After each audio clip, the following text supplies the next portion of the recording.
مرحبا، كيفكم؟ اليوم طلعنا زي ما وعدناكم نصور مكان جديد بسلطنة عمان. كانت النية انه نروح نصور قرية بلد سيد اللي هي موجودة بالرستاق، بس خربطنا باللوكيشن صراحة ولقينا حالنا بمحافظة ثانية اسمها بهلة، وبرضه في بهلة في مكان اسمه بلاد سيد. وعن جد الحمد لله انه لخبطنا باللوكيشن تنشوف هالمكان الخرافي.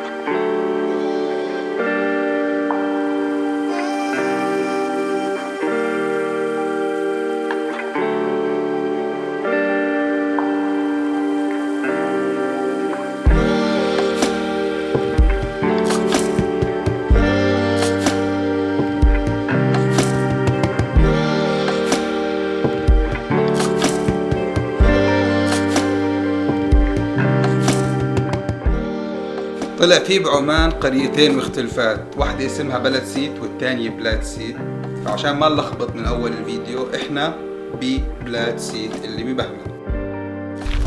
مع المياه قصة؟ هذه قصة مع المياه قصة. هذه قصتها من زمان بالذات. من مئات السنين. هذه بلاد سيت قرية من قرى ولاية بهلة تابعة، وهذه بلد قديمة جدا يعني كان مرتع الإمامة من هالبلد. زي ما تقول أكثر من ثلثي عمان بأباضيه، والحمد لله مذهبنا مذهب معتدل زين، ما نؤمن بالتعصب لأي حاجة ولا أي شيء، الناس متسامحة يعني.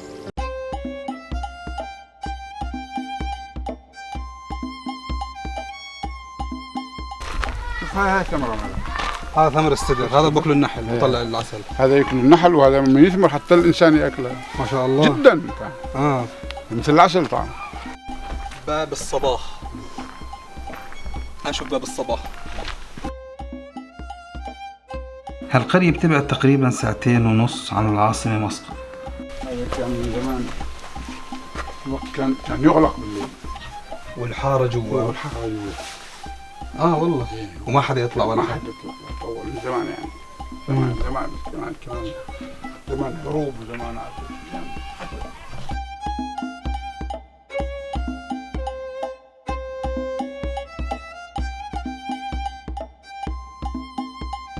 هذا البيت اسمه بيت الصباح.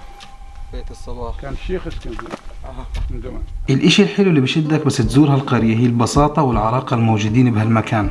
تخيلوا فيها سوق عملوه أهل القرية قبل تقريبا 400 سنة، وما زال هذا السوق شغال لحد اليوم بعد كل صلاة ظهر. أهل القرية بيجتمعوا وبيبيعوا المنتجات المحلية والزراعية اللي أنتجتها القرية طبعا، وطريقة البيع بتكون على شكل مزاد بين الناس بأبسط أساليبه. كتير من الأشياء اللي بيزرعوها في القرية مش متوفرة بأي مكان تاني بسلطنة عمان. نمثل عليها اللي أنا شفتهم يعني في البابايا والعسل والتمر، بيزرعوا المانجا والثوم وغيرها كتير شغلات.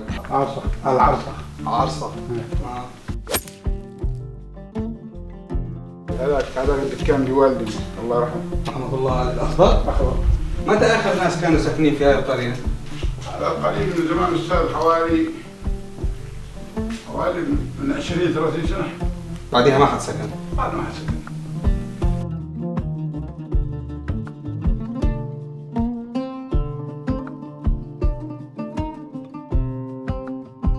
غير هيك وانت بتمشي بالقرية شكل المباني الطينية وريحتها بتاخدك برحلة عكسية مع الزمن، وبتشوف كيف عاشت هون الأمم والقبائل من قبل. هذا مركز الجنود.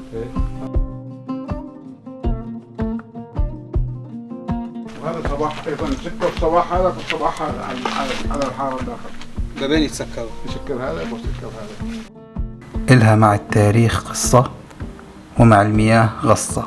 هاي المقولة ما طلعت من فراغ صراحة. أهل القرية المياه بالنسبة لهم هي عصب الحياة، وبواجهوا مشكلة حقيقية مع نقص المياه، عشان هيك صارت هاي المقولة متداولة في القرية. المياه صعبة جدا، ولكن نزرع الحبوب أنواعها طبعا زين، وعلف الحيوانية، الثوم أيضا، وأشياء كثيرة، وأكثر شيء معظمها النخل عندنا فيه. النخل لما تكون صغيرة وكذا تكون جميلة. لما تكبر جميلة. هاي عمرها صغير، هذه كم سنة تقريبا؟ هذا يمكن حوالي سنوات 8 سنوات كذا. وهذا شو نوعه كمان نوع مختلف؟ هذا خلاص الأصل الزين ممتاز خلاص.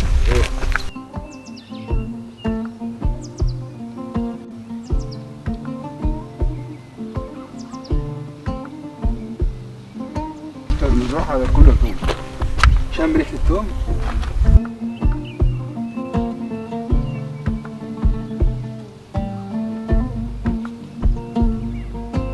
وهذه هذا فول، شفت الفول عماني؟ فول. هذا الفول. كل هذا انت بتزرعها بايدك هذا كله؟ هذا الاولاد تسوي مش انا شيبه خلاص. هذه مرحلتي. وطبعا هذا عشان نتسلى، اهم شيء بس ايش تقضي وقتك تتسلى يعني.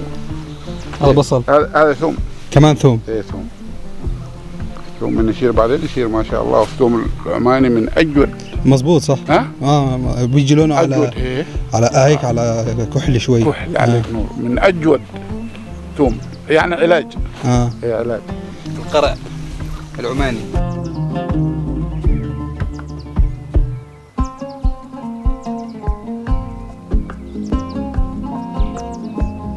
شجرة السمسم.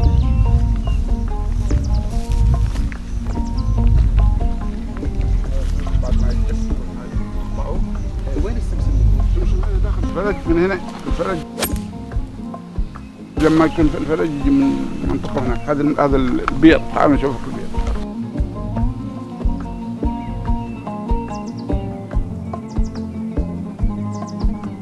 مصدر المياه عندكم بالبلدة؟ احنا عندنا الافلاج والابار. الفلج طبعا الفلج قديم من مئات السنين يعني، لكن اكثر شيء الان تعرف احيانا يكون عندنا جفاف اكثر، ولكن اكثر شيء معتمد الناس على الابار. ابار تحت الارض. ابار تحت الارض. طبعا ابو عماد غني عن التعريف، يعني هو من اروع الاشخاص اللي قابلناهم بعمان لحد الان، وهو بيمثل الانسان العماني القروي البسيط الاصيل. وخلال فترتنا يعني معاه بالقرية كنا نمشي مع بعض ويحكي لنا قصص وأشياء عن القرية بطريقة يعني ممتعة، واستمتعنا عن جد في الحكي معاه. وأحلى أشياء اللي روالنا إياها خلال قعدتنا معاه هي قصة مسجد الأمان اللي موجود بالقرية وسبب تسميته بمسجد الأمان. خليكم معنا تنسمع القصة بالضبط من لسان أبو عماد. حاجة ويجي لها غير صاحبها. لو واحد جا وشلها قال في واحد عنده خنجر وفلوس وكل حاجه يصلي وخلى فلوسه ومحفظته وخنجره. تعرف شيء خناجر عندنا غالي. تعرف الخنجر؟ خنجر طبعا. زين هذا خنجر شيء قيمته وين غاليه. حتى جا واحد فوضوي حصل هذا الاشياء وكل شيء، اخذ يشيلهم يسرقهم يعني. فلما يبدا يخرج نعمه. لما جاء الباب ينعمي. نعم محمد كيف حالك؟ الله يسلمك. أمر عليه. عشان هيك سموه مسجد الأمان. مسجد الأمان هذاك إلا لما جاء صاحبه وشالها. خبز عمان وين يصنعون في عمان؟ في البيوت يعني. أنتوا تصنعوا خبزكم في البيوت؟ في البيوت. إيه نعم. للصدفة بيوم التصوير بس خلصنا كان هيك شكل طريقة ترويحة معنا، وإن شاء الله بضل المطر دائما يجي على هالقرية الحلوة.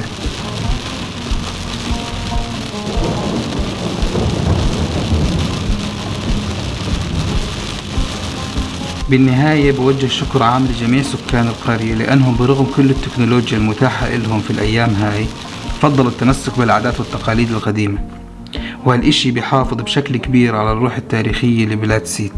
عندي شكر خاص للأخ أبو عماد الهنائي اللي حكى لنا مختصر عن تاريخ القرية واستضافنا بمزرعته وشربنا قهوة عمانية.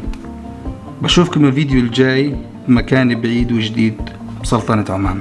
استنونا.